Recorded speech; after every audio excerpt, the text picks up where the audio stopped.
आईने हिंदी के एक नए एपिसोड में आपका स्वागत है।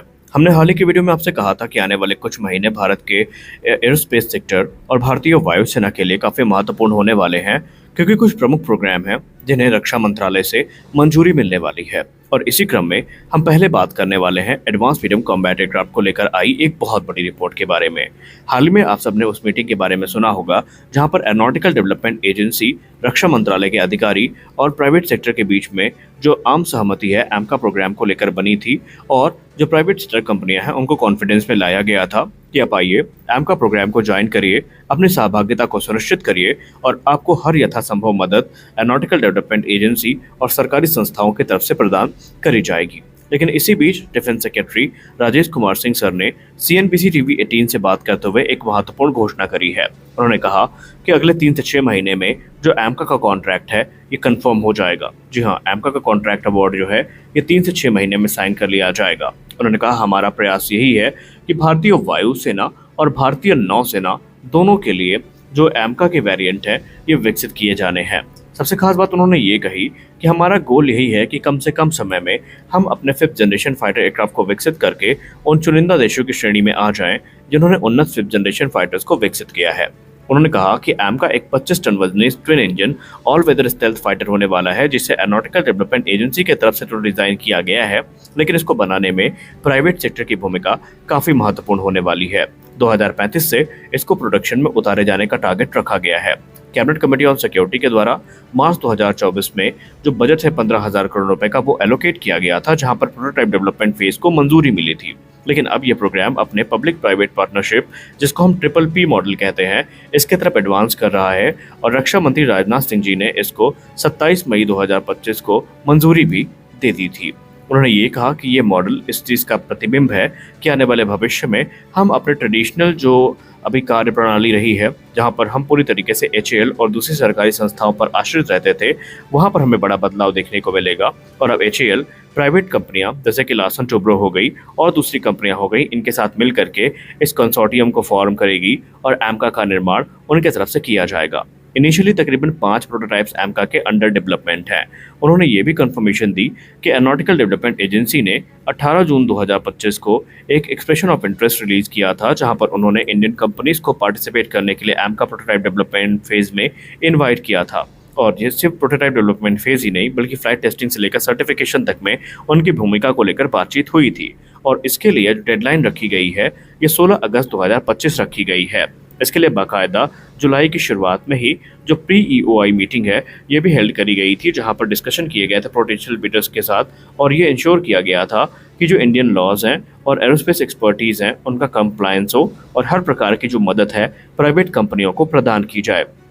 उन्होंने यही कहा कि हम एक डेडिकेटेड प्रोडक्शन फैसिलिटी इस्टेब्लिश करना चाहते हैं, जहां पर एमका का सीरीज प्रोडक्शन किया जाए और जो कंप्लीट डेवलपमेंट है वो 8 वर्ष, कॉन्ट्रैक्ट साइन होने के 8 वर्ष के अंतर्गत ही पूरा हो। उन्होंने कहा कि जो पहला प्रोटोटाइप रोल आउट है 2027 के अंत तक या 28 की शुरुआत में देखने को मिलेगा और पहली उड़ान 2028 के अंत तक देखने को मिलेगी और उसके बाद आगे के जो टेस्टिंग फेज है उनकी शुरुआत होगी। उन्होंने कहा कि एमका को हम इस प्रकार से विकसित कर रहे हैं कि एयर सुपियोरिटी के साथ साथ ground strike, suppression of enemy air defence और इलेक्ट्रॉनिक वॉरफेयर मिशन को ये एग्जीक्यूट कर सके। इसमें हमें एडवांस स्टेल्थ कैपेबिलिटीज देखने को मिलेंगी, इंटरनल वेपन बे देखने को मिलेगी जो कि 1500 किलोग्राम के पेलोड को कैरी करने में सक्षम होगी। एक्सटर्नल पेलोड की बात करें तो इसमें तकरीबन 6000 किलोग्राम का जो एक्सटर्नल पेलोड है वो हमें देखने को मिलने वाला है।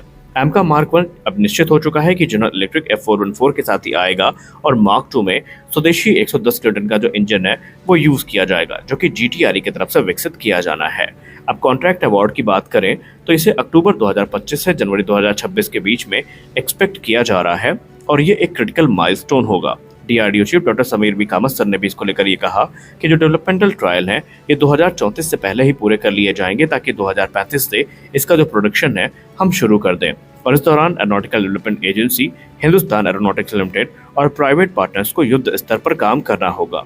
उन्होंने ये भी कहा कि हमें टाइमली जो इंजन डेवलपमेंट है ये भी पूरा करना होगा और सबसे खास बात यह है कि मौजूदा समय में F414 इंजन के डील को हमें क्लियरेंस जल्दी से जल्दी दिलवानी होगी, क्योंकि एमका मार्क 1A की टाइमलाइन में इस इंजन का काफ़ी महत्वपूर्ण रोल होने वाला है।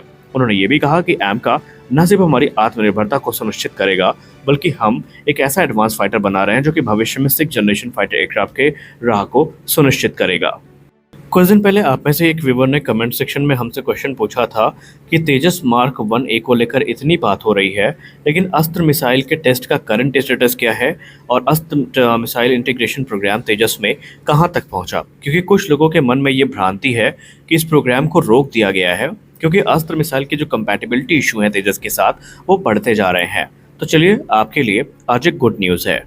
अस्त्र मिसाइल इंटीग्रेशन को लेकर खुद HAL CMD ने एक महत्वपूर्ण जानकारी साझा करी है। HAL चेयरमैन और managing director TK Sunil sir ने कंफर्म कर दिया है कि अस्त्र मिसाइल का इंटीग्रेशन प्रोग्राम अनवरत रूप से आगे चल रहा है और उन्होंने ये भी कहा कि अगस्त में अस्त्र मिसाइल का जो टेस्ट है वो तेजस मार्क 1A प्रोग्राम प्लेटफॉर्म से किया जाएगा। जी हाँ, पहले लाइव फायरिंग टेस्ट की जो तैयारी है अस्त्र मार्क 1 के वो तेजस से चल रही है। उन्होंने ये भी कहा कि ये हमारे लिए एक क्रिटिकल माइलस्टोन होगा क्योंकि अपग्रेडेड तेजस मार्क 1A में अस्त्र का इंटीग्रेशन कहीं ना कहीं हमारी ताकत को बढ़ाता नजर आएगा। अस्त्र मार्क 1 जैसे डिफेंस सिस्टम डेवलपमेंट ऑर्गेनाइजेशन की तरफ से विकसित किया गया है, इसने अपनी कैपेबिलिटी को प्रूव भी किया है और इसको पहले तेजस मार्क 1 वेरिएंट से सक्सेसफुल टेस्ट किया गया था और अब यहाँ पर तेजस मार्क 1A जो कि ILTA ELM 2052 active electronically scan aided radar से इक्विप है, इसके साथ इस टेस्ट को किया जाना है। इसके अलावा इसमें एक नया डिजिटल फ्लाइट कंप्यूटर भी इंट्रोड्यूस किया गया है तेजस मार्क 1A में और इन सारे इन्हेंसमेंट के साथ अब जो major air to air missile हैं इनको टेस्ट किया जाना है, जिसमें अस्त्र मार्क 1 सबसे ऊपर आती है। ILTA ELM 2052 एसर रडार को लेकर बात करते हुए HAL CMD ने कहा कि ये तेजस मार्क 1A का एक की फीचर होने वाला है जो कि अपने प्रेडिसेसर की तुलना में सुपीरियर कैपेबिलिटी को ऑफर करता है। उन्होंने ये भी कहा कि इसमें हमें इनहेंस डिटेक्शन रेंज और मल्टी टारगेट ट्रैकिंग जैसी कैपेबिलिटीज देखने को मिलती हैं और ये इलेक्ट्रॉनिक काउंटर मेजर के अगेंस्ट एक ग्रेटर रेजिस्टेंस भी प्रदान करता है। उन्होंने ये भी कहा कि मॉडर्न एयर कॉम्बैट में ये काफ़ी इंपॉर्टेंट बन जाता है कि तेजस एक बार में कितने एरियल थ्रेट्स को इंगेज कर सकता है।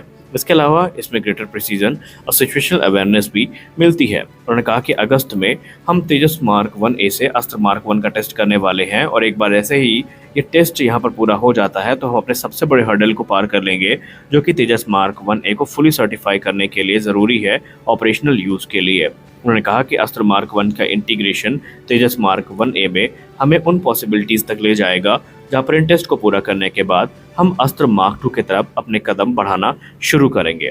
यानी आप सबका जो एक लंबा इंतज़ार था वो अब ख़त्म होने वाला है। वहीं उन्होंने ये भी कहा कि HAL 2025 फाइनेंशियल ईयर ख़त्म होने से पहले 12 तेजस मार्क 1A को डिलीवर करने वाली है जो कि अलग अलग प्रोडक्शन लाइन से रोल आउट किए जाएंगे। यानी 2 बड़ी अपडेट्स अब आपको तेजस प्रोग्राम को लेकर और अस्त्र प्रोग्राम को लेकर सुनने को मिली हैं।